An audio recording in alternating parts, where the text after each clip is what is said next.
Muñoz, pues ¿qué balance hacemos del partido? Ahora mismo la verdad que tocados porque hemos perdido. Creo que la primera parte hemos tenido para adelantarnos, una muy clara de Itu, no nos hemos adelantado.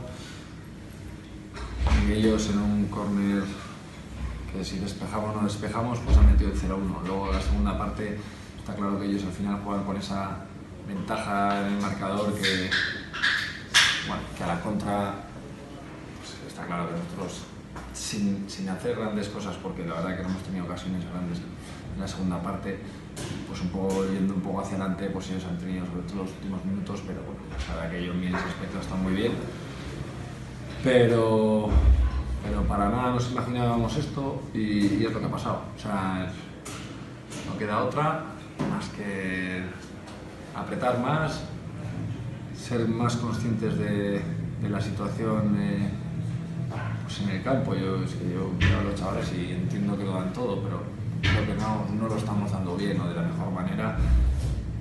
Más que nada, sobre todo por la segunda parte, la sensación que me ha quedado, ¿no? Está claro que bueno, con el 0-1, como te he dicho, el Arenas al final pues lo tiene más fácil colocado, más espacios, pero creo que nos falta ese plus de competir, ese plus de que si las cosas se ponen mal, darle más intensidad, más, no sé, algo más.